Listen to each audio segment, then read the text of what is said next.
E aí, pessoal, nesse vídeo aqui de hoje, a gente vai revisar um pouquinho, trabalhar os principais pontos sobre a tabela periódica. Nesse primeiro vídeo, a gente vai falar da estrutura e da classificação dos elementos dentro da tabela, beleza?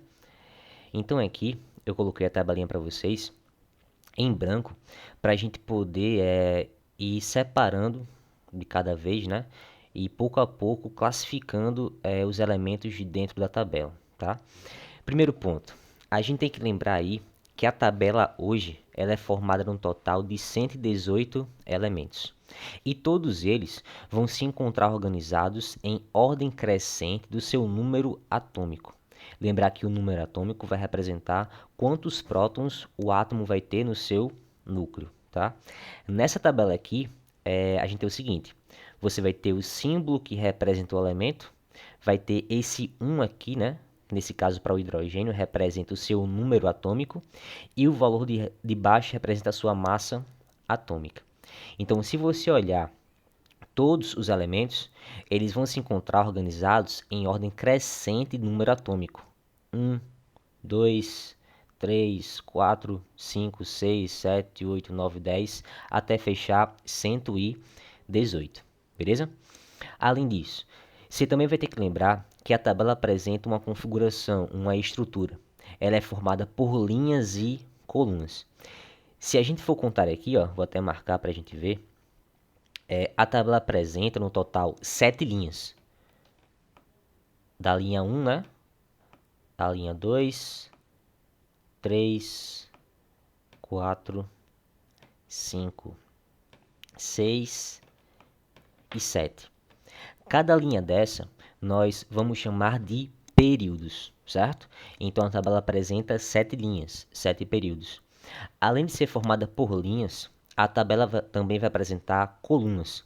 No caso, 18 colunas, da coluna 1 até a coluna 18, certo? Essas colunas nós vamos chamar de grupos ou famílias, beleza?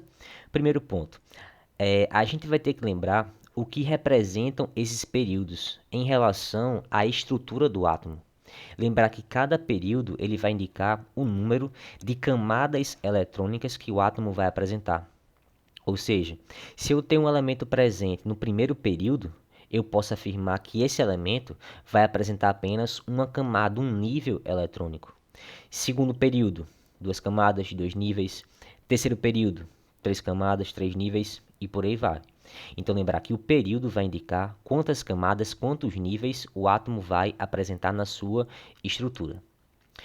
Já os grupos, no caso, elementos presentes em um mesmo grupo, em uma mesma coluna, eles vão apresentar características semelhantes, propriedades físicas e químicas semelhantes. Ou seja, átomos que pertencem ao mesmo grupo, eles vão ter a mesma quantidade de elétrons de valência. A sua distribuição sempre vai terminar no mesmo subnível mais energético, com o mesmo número de elétrons. Então, eu posso afirmar que todos os elementos presentes em um mesmo grupo, em uma mesma coluna, têm propriedades semelhantes, por apresentarem uma configuração igual, né, no seu nível de valência, no seu nível mais externo. Beleza? Então, sabendo disso, a gente pode agora dividir a tabela em blocos. Blocos S, P, D e F. Ou seja, cada bloco desse ele vai me dizer em qual subnível energético vai terminar a distribuição de um grupo de elementos. Por exemplo, se eu pegar aqui os elementos do bloco S, ou seja, elementos que a sua distribuição sempre acaba em S. São todos os elementos aqui, ó, que eu estou marcando em amarelo, ou seja, aqueles que pertencem ao grupo 1 e ao grupo 2. Todos esses aqui, ó, todos eles, sem exceção, a sua distribuição sempre acaba em S, sempre. Da mesma forma que tem o bloco S, também vai ter o bloco P. Se eu pegar os elementos aqui, ó, do grupo 13 ao grupo 18, exceto o hélio, todos eles, a sua distribuição sempre vai acabar em P. São elementos que pertencem ao bloco P. O hélio é uma exceção porque esse átomo de hélio ele também vai pertencer ao bloco S. A gente vai entender o porquê disso mais para frente, certo? Mas lembrar que eu tenho elementos do bloco S, elementos do bloco P, da mesma forma vou ter os elementos do bloco D. São aqueles situados no grupo 3, no caso do grupo 3 até o grupo 12. Para esses elementos aqui, a sua distribuição sempre vai acabar em D. A distribuição acaba em D. Além desses, tem mais esses dois últimos aqui, que a distribuição também acaba em D. Beleza? Também a distribuição acaba em D. Os elementos que sobraram só podem pertencer ao bloco F. A sua distribuição sempre vai acabar no subnível F, de F1 até F14. Beleza? Então, o primeiro ponto aí é você reconhecer essas principais características.